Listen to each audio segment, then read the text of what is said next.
This is a free sample of the book, Never Ghosted Again, The Art of Being Irresistible, by Cairo, Copeland. The first half of this book is posted right here on YouTube, free for everyone to listen to.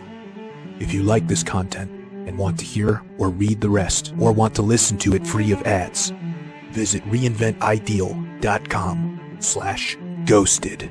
The book is available on Kindle, paperback, and Audible at reinventideal.com/ghosted. Chapter 8. Emotional Invincibility, Responsibility for His Emotions. There is a skill that once possessed will propel you through shitty jobs to an amazing, prestigious career that is the envy of your peers.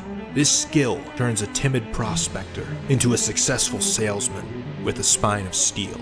This skill will compel the shy, inexperienced nerd to power through countless rejections and failures without sparing a moment to sulk and emerge on his way to becoming irresistible with getting the women he wants.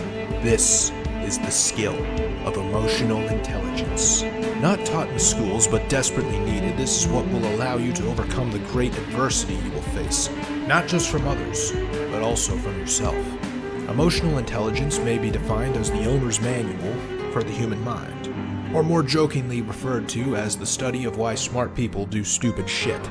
It is the ability to overpower emotions with rational thinking rather than let them overpower you. Every horrific atrocity ever committed, from isolated domestic abuse to school shootings making the national news, are the result of immature emotional outbursts. Each of the perpetrators, in all cases, lack the ability to regulate and analyze their emotions. These outbursts can even be as mild as shouting back at a customer service representative over the phone when they give you bad news, mistreating a server at a restaurant, or kicking over a coffee table when your team loses. And these outbursts, even in the mildest form, are an immense turn-off to women. Case in point, Anna was going on a road trip with a guy to a sports event several miles away, during which the car broke down, and in his outrage at the inconvenience, he took his sunglasses off his head and slammed them down on his knee, breaking them in half. Anna said she was not only incredibly repelled by his behavior, but also in fear for her safety around him. That is what makes this a skill you need to master. On the flip side, Whitney was traveling to see her man, Ethan. They had a nice dinner and a few laughs together, even a couple makeout sessions. While Ethan was hoping for much more, he didn't want to push his luck. Whitney took off back to her city that was 2 hours away, but halfway down the road her car broke down. She phoned him up in a panic, spewing emotions out like a fire hose on the loose. Why is this happening to me? I can't afford this. I've had enough shit happen to me this week. But Ethan remained cool, calm, and collected. He told her he'd be there as soon as possible to check it out. When he got there, he retained his composure, even though she was a mess. He popped the hood and checked the dipstick, made the determination that the car just needed oil, and drove off to get some. Whitney was still in emotional disarray, but he kept control. Many times he wanted to tell her to get a grip or to just shut up, but he kept those thoughts to himself. After they had filled the engine with oil, the car started running again. He told her they should let it rest a while, and she proceeded to make out with him more and declared him her hero. She even flat out told him how impressed she was with his composure and that it was turning her on. While your car may not break down on a date, you will face great adversity in your pursuit of the woman of your dreams. Spoken from those with experience, you will be disrespected more than you have ever been in your life. There will be times where you'll be led to believe that your feelings are of no concern to anyone. There will be moments when suicide seems like a more merciful path than continuing to push toward the goal. Taking inventory, control, and ultimately responsibility for your emotions is what will get you through this.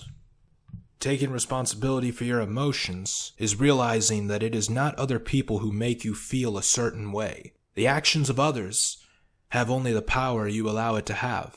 Emotions are not diseases that plague you down like the flu, for which nothing but bad-tasting medicine and exile from the world can heal. Emotions are merely a collection of influential thoughts that can be overpowered by other influential thoughts. And yes, they can be overpowered. The trick is asking yourself during emotional turmoil, are these emotions really necessary? This does not mean masking your emotions or hiding how you truly feel. In an earlier chapter, you were told to hide your pain from her. It's really a matter of how you choose to express that pain. If you can express it in a way that does not indicate that you are in pain, there's nothing unattractive about expressing it. The irresistible man is always upfront with his feelings, and more so with what he truly wants. But he expresses them in a mature way. He states his intentions to a woman without fear, nor any indication that he feels he should be fearful to do so. He tells her that he wants her, and acts as if there is nothing wrong or out of line with saying so. It's a perfectly routine interaction for him. He has control of his emotions when what he wants is denied, never blaming the woman or retaliating the rejection with insults. A rejection doesn't shatter him, but rather the rejecting words shatter upon him like glass against a stone wall, leaving no sign of impact. The first stop in emotional intelligence is controlling your anger. In this pursuit of women, you will be made angry often. They will flake, ghost, and reject you left and right. It'll be very tempting to give in to your rage and direct it at them, the world, and yourself. Thus, wrapping the reins around your anger is a vital first step. What is the source of your anger? When a girl rejects you, or a promising date flakes on you, or a girl you really thought you connected with ghosts on you, what is really happening here? Your mind had hopes and expectations, but reality is now conflicting with those. The source of all anger and sadness is the discrepancy between our preferences, our desires, and our reality. These negative emotions will cause closed-off posture, folding within yourself, even going into the fetal position.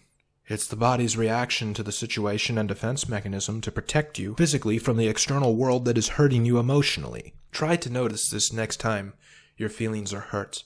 Look at how your posture changes. No matter how legit the reason, you have nothing to gain by feeling down and depressed. The secret, then, is to accept reality. When the negative emotions arise, you must ask yourself, who am I to set expectations of other people? I have my preferences for sure, of how life should be, and how other people should behave. But is it really productive or healthy to expect anyone, let alone everyone, to fall in line with these personal preferences? And as you are asking these questions of yourself, hold your body in an open posture, taking up lots of space. Look at the way Superman stands, and stand in that exact same way. This stance actually relieves stress and boosts testosterone on a molecular level. Fighting the physical symptoms of being hurt will reduce the feelings associated with the hurt. When you're physically hurt, like a cut or a scrape, closing in on the wound can enhance the pain. Touching the scar, even in a nursing manner, will cause you to wince.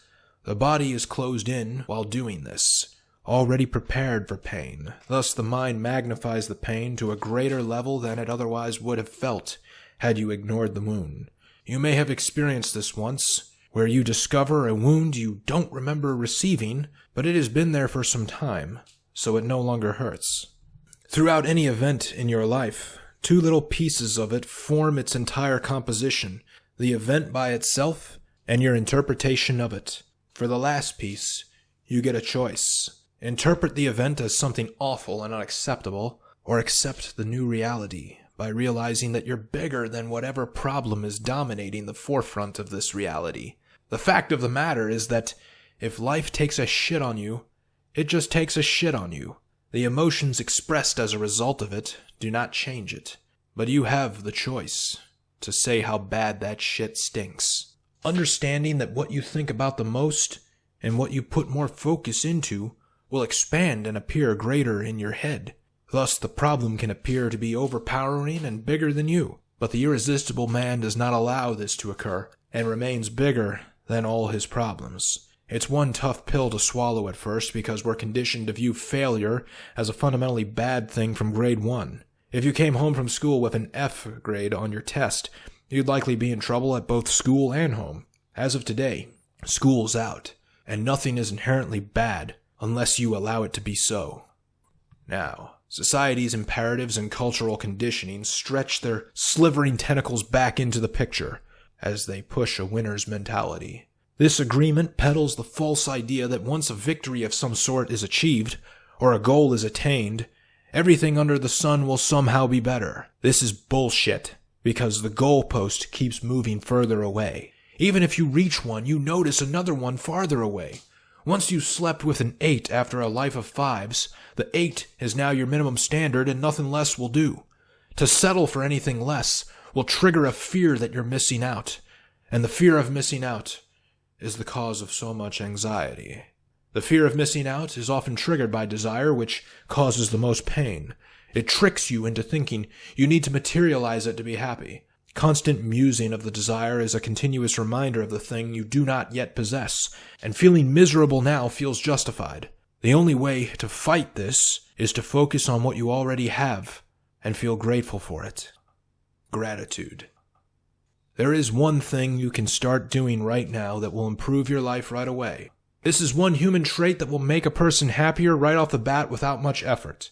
It will inspire a person to be more honest, more generous, more kind, and everything that is good, without making them sit through a single sermon on morals. It is also the cure to the pain that is inflicted on us when we lack what we desire. That thing is gratitude. There is something magical about having a realization of the longing you'd experience for so many of the things you already have if you were to lose them. It's almost like a new form of humility, to say, I've been blessed a lot already. I'm big enough now to take a few shots. This is how the author can say there isn't a single happy person on earth that is ungrateful, and there isn't a single good person on earth that is ungrateful. Think of this. If a person is grateful, what reason do they have to do evil acts? Only those who are ungrateful are good at coming up with justifications for their sins. They may feel entitled to something and have not received it, thus use that as justification for their bad deeds. This goes for feeling victimized by life while ignoring the blessings of it. It's no coincidence that ungratefulness is always accompanied by anger. I didn't get my way and now I'm pissed. The person uttering this surely hasn't taken a second look for the things they have gotten previously.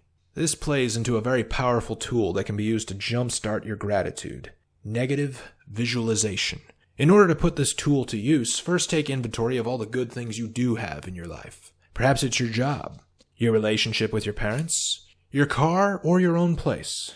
Now picture your life without it. Imagine you were to get fired, lose your parents, wreck your car, or your house burns down. Sure, the beautiful women you see everywhere are a reminder of the fact that you don't have one of your own, and that highlights a particular pain you feel because you desire one. Salt is shoved in the wound when these aforementioned women reject you. But realizing how lucky you are to even have the eyesight to see them makes wondering what women will do to you pretty trivial. Another positive side effect of negative visualization: doing it will even prepare you to better handle it if it happens. You've already thought about how you would feel if you lost your car. You've anticipated the emotions. Now your emotional outburst, if you have one at all, is less intense than it would be if it were a completely unanticipated shock. The same goes for when you're being dumped by a girlfriend. While it may still hurt, you've had a premonition of how you'd feel and can now feel it on a less intense scale, like a scary scene in a horror movie that you already saw before in the trailer. It has less of an effect when you see it in life like it does when you see the same scene in the feature film. Whatever her reason is for dumping you, she will certainly be intrigued by how well you're handling it. Many practitioners of gratitude prefer to express it in the morning, before the day kicks off, so they have the day begin on a positive note. They may write about it in a gratitude journal or get down by the side of their bed to offer up a thankful prayer to the heavens. However you do it, just see to it that you do it. It is also important to be grateful spontaneously throughout the day as well, particularly in those difficult moments when a harsh reality is hitting you, trying to get you into that closed body posture. In moments like these, the weapon of gratitude wields the most power. Don't just accept reality, be thankful for it. Disempower shitty circumstances by being thankful for them. Here's an example. When you have an encounter or an interaction with an unpleasant person or a total asshole, Instead of getting triggered into a pissing contest with him, look up towards the heavens and exclaim, "Universe, I thank thee for giving me this wonderful teacher of how I should not behave. I know I will be a much more likable person after today because I won't be like this person." If even half the world population had that reaction to every asshole in the world would eventually have a lot less assholes and even be void of them. The pursuit of positive experiences is by itself a negative experience, because within it you are working hard to attain something you lack. The focus is all on what you lack. Thus the converse is also true. The endurance through negative experience is by itself a positive one, because you can only go up from it. Things are never going to be perfect, and if they were, life would be pretty boring with nothing to do. If one can learn to enjoy the journey as if the destination was already reached, that person can still be happy even if the destination is disappointing. Focus more on making friends and memories along the yellow brick road rather than on getting to Emerald City, because who knows, the wizard there could be a fraud. Stoicism. Negative visualization to preempt negative emotions or reduce their intensity is a practice of the Stoics. They have a practice where they attempt to experience negative emotions before their cause actually comes to fruition. While seeking the company of women, this is another powerful tool to carry in your belt. Before you go out to meet such women, do the approaches and attempt the closes, bake into your expectations what could go wrong and how you will feel about them. The practice not only allows you to be less distraught when things don't go as hoped, but also allows you to be more delighted by it when they do. Pleasant surprises become far more pleasant. When negative experiences are taken into consideration before they occur, the bar is set at an initial low. Thus, you will feel relieved from the pressure and stress from the expectations. The Stoics call this practice expectations management, and it is recommended here because it will allow you to take on a more effortless acceptance of reality. This is not to be confused with worrying, but rather wargaming. And on the bright side, things will seldomly go as poorly as you may anticipate them to. Case in point, Jonah had an upcoming date with Christina. She was a Spanish girl, which was his favorite type. The date was going to be a beach day, and he was thriving with excitement for the good time he expected it would be. He'd get to see her beautiful body in a bikini like he'd been imagining for days. And better yet, he'd get to show off to her how good he looks shirtless, because he's been a regular gym goer for years, chiseling out his physique. Further, he wouldn't have to spend money like a restaurant date, because he brought sandwiches and drinks in a cooler. He'd only have to pay $5 for the parking. But what he was really looking forward to was the conversation, because this was one particular strength he had on his dates. Whenever it was an intimate one-on-one setting, he could captivate a woman with his stories and the deep questions he could get them to answer. After a few of these, he'd be able to seal the deal with making it an official relationship. Finally, he was also hoping for a moment where they'd play in the waves and one would thrust her back on top of him with a great splash, so he could get as close as he dreamed of to her beautiful body. The actual progression of events on this date went nothing like that. Instead, upon arrival at the beach, Jonah saw Christina was wearing a sundress, but instead of a bikini under it, she wore a regular bra. She even had makeup on, and he wondered who would wear makeup to go to the beach. All the while, she was complaining about how hot it was outside. Trying to stay positive and keeping a smile on his face, he took her hand in the parking lot and tried leading her to the sands of the beach, but she stopped. "Where do you think you're taking me, sir?" she asked. Confused, he said, "We're going to the beach, aren't we?" "We're already at the beach," she replied. "But we're not on it," he said. "Oh, honey, I don't go to the beach when it's this hot out," she said. "But I asked you if you wanted to go, and you said yes," he stammered with further confusion. "Yeah, I like walking around the beach area and checking out the stores along the side of it, and I figured we could find a nice restaurant to have lunch at too," she said. And with that, Jonah's confidence sunk. Either the date was going to be over, and he'd likely never have another chance again with this girl that he was very attracted to, or he'd try to continue while reeking of disappointment because the day wouldn't be going as planned, and the pleasant movie he had in his head all week in anticipation of this day would never come to life. He went with the second option, fearful for the belief that he had limited options with women. Throughout the rest of the day, his disappointment showed on his face, and Christina could feel it coming off of him like heat.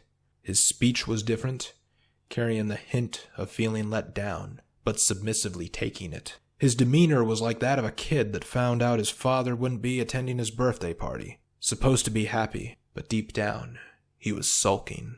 And he now had to spend money on the date, which was more disappointing because he thought Christina was the kind of girl that wouldn't use him as a meal ticket. He was even more displeased by her subtle jab at him when she told him that he should have specified what he meant by going to the beach, because he was quite certain that if he asked anyone else if they wanted to go to the beach, they'd know what he meant. Being taken totally by surprise, his date was ruined, and his feelings caused by the ruin leaked through his behaviors, which turned Christina off entirely. After that date, which she ended early, claiming one of her friends sent her a text stating that they desperately needed her, she ghosted on him.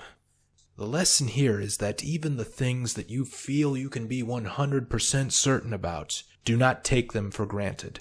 Expect things to go wrong. Even something as simple as her not understanding what kind of date you're looking to have. If Jonah's expectations for the date were to just see her, have a good conversation, and find out if, in fact, he really does like her for more than just her looks, anything else at all that would have occurred on the date would have been icing on the cake. Sure, Christina was totally out of line thinking that an invite to the beach meant something other than actually getting on the beach, laying on some towels and soaking up the sun. But this is not the only example of this behavior from women, or the most extreme. Many guys report that they've set up dates, the girls agreed to them, but when they try to be romantic with the girl on the dates, they're turned down with the phrase, I didn't know you felt that way about me. I'm sorry. I just don't see you that way.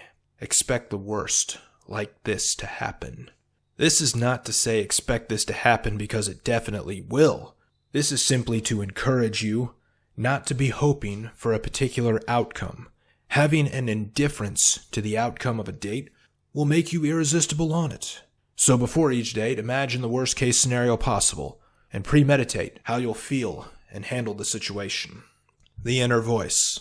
Throughout the entire unpleasantry of the ruined date, Jonah's inner voice picked up a megaphone and blasted it in his ear. It kept saying things to him like, "Why does this keep happening to me? Why can't things go right for once?" And after she ghosted on him, it continued its chorus saying, "There you go again. Ghosted as usual. When am I going to learn? I guess I really am unlovable. No wonder girls don't want to talk to me. I'm just not worthy." There is no bully more vicious and heartless than the inner voice in all our heads. You're just not good enough for her. You're too fat, too awkward, too ugly. Your job is a loser's job. Your car's a piece of shit and your dick is too small. It is also a master of coming up with excuses. Don't go talk to that girl. She won't like you. She probably has a boyfriend. And you know what? She looks like a bitch. It's a cautious saboteur. Don't go any further with her. She'll get creeped out. Don't tell her how you really feel about her. She'll never want to talk to you again. When this inner voice arises, imagine the following scene from your head. A courtroom drama. It's rare to find one of these that's not dramatic and thrilling. A particular good one is A Few Good Men. The iconic clash between Jack Nicholson and Tom Cruise is one for film history. Imagine the same setting in your head when your negative inner voice spats off at you. Picture it as Jack Nicholson on the witness stand. But to your defense is Tom Cruise, as he is the younger, more charismatic of the two. He crosses the inner voice with penetrating questions that will surely make him fold. The inner voice says, "You're just unlovable. It must be the case." Your defense says, "Why must what you say to my client be so?" Your inner voice says, "It just has to be. Look at the girls that have ghosted on him." Your defense says, "He's had some bad luck with a few girls that have no brains and bad taste. But who says it must be so?" Your inner voice says, "I say so." Your defense says, "And on what authority? Is there any evidence that what you tell my client must be so?" Your inner voice says, "The evidence is all the flaking and ghosting happening to him." Your defense says, "Again, bad luck with bad girls. There are alternative ways of viewing each of these situations. There are rational thoughts that can substitute for these irrational ones. What other evidence do you have? Your inner voice says, you want answers? Your defense says, I want the truth. Your inner voice says, you can't handle the truth. Your defense says, you can't tell the truth. Notice that the inner voice starts off using the word must. This word can be a deadly poison to the mind because it insists that there simply is no alternative. Musts will make it impossible to accept reality. Phrases like, I must do well. They must treat me with respect. Life must always be pleasant. The girls must like me. All of these musts leave little room for anything else to occur and offer up no flexibility. Dr. Albert Ellis calls this line of thinking masturbation. You have no choice in the matter of what thought pops into your head, but you do get to choose how you react to these thoughts. Negative self-talk is present in every person, but entertaining the thoughts without disputing them only makes them more powerful.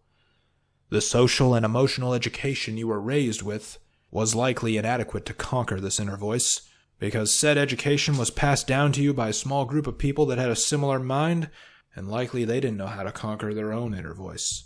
While ideally it should have been started as early as possible, the process of social and emotional education can be started at any time, and it begins with addressing the absolute and unconditional musts. Like society's imperatives, these are passed down to you by your most trusted advisors during the most impressionable ages. Parents, teachers, pastors, mentors, etc. Only repeated experience from within the social environment will be able to override the faulty programming they gave you. When these agreements are deeply considered, analytically peeled apart, and penetrated, it becomes easy to see them for what they really are. Bullshit. Unrealistic hopes. Things that we'd prefer but surely can't go through life expecting. Otherwise, it will only lead to disappointment. The bullshit beliefs are everyone must agree with me. The approval of others is a must. I'm not worth a shit until someone loves me. I mean nothing to this world until someone says otherwise. I will only succeed if I am great. When I fail, it means I'm nothing but shit. People must put forth their best efforts to please me and get along with me. If they don't, then they must be my enemies and their whole existence is damnable. What is true to me must be true to everyone. Repetition of these statements, day in and out, by the inner voice creates a false reality where you believe that every event you encounter must unfold in a certain familiar way. Like Jonah at the beach, your discomfort to variation grows and the ability to be content with what comes about by the reign of randomness dies a painful death. Therefore, you must remove the absolute demand from your inner voice. These include words like should, must, and have to. Instead, recognize that people will behave however they choose, even when we believe they should not. Newly created mindsets can liberate you from the shackles of the inner voice and its masturbation. It was written before that no one and nothing can make you feel any way at all because only you can control what you think. Here are new thoughts for you to load into your mind, like ammo into a rifle. I would like to be respected. If I am not, I can still have a good life. Permission from others is not needed for it. I would like to have affection. If I don't get it, I can still have value as a person. Permission from others is not needed. I don't like to be criticized and corrected. If I am, I can take it. Permission from others is not needed. I like to succeed when I put my effort into something, but it's not a constant condition for my life to be happy. I would like validation from others, but I can live a good life still without it. I would like girls to open up and be receptive to me, but they don't have to be for me to be happy. There are far too many of them to waste time on a few. This can be one of the most difficult things you do in this journey. Give up past beliefs. The mind has found comfort in those beliefs and senses danger without them. Imagine the following scenario. You just won an all-expense-paid vacation to, wait for it, Cedar Rapids, Iowa. The itinerary for the trip includes touring cornfields, hay rides, milking cows at the crack of dawn. Sounds fun, right? Of course not. But suppose someone offered to pay you $10,000 for your ticket and place on the trip. The trip itself entirely couldn't cost more than $1,500. Why would this guy want to drop $10,000 on it? You You guess there must be something more to the trip than what the itinerary says, like naked flight attendants with unlimited blowjobs at the hotel you'll be staying at. We think there's something valuable to it now and are hesitant to take the offer. The mind works in the exact same way, just like giving up clothes you haven't worn for years. You could easily donate them. There are people probably in more need of them than you, but you fear running into a situation someday in the future where you'll wish you still had them. The reality is, after giving them up, you won't miss them at all. You'll forget that you even had them. These past beliefs are shitty beliefs and can be dropped like unnecessary weight. Now also anticipate that the inner voice will do all it can to make new ones take their place. Prepare yourself for that. Just because it never shuts up doesn't mean you have to listen. Recognize the inner voice for what it is. It's just doing its thing. Like an annoying little 7-year-old. A 7-year-old can say some pretty nasty things, but does anyone ever take them seriously? Of course not. Most of the time, the best response for them is, "Thank you for sharing. Now, go to your room." Treat the inner voice with the exact same manner, and say it as condescendingly as possible. These past beliefs are doing you no good, but like that trip to Iowa that someone's willing to pay so much for, you're clinging to them because you believe that there is something valuable about them. But had you stayed on that trip to Iowa, you'd be just as bored and dissatisfied with life.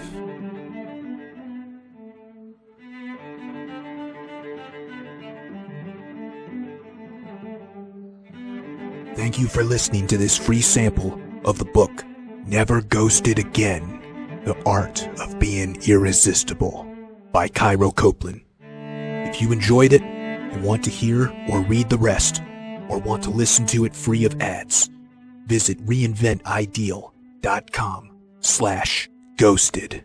The book is available on Kindle, paperback, and Audible at reinventideal.com/ghosted.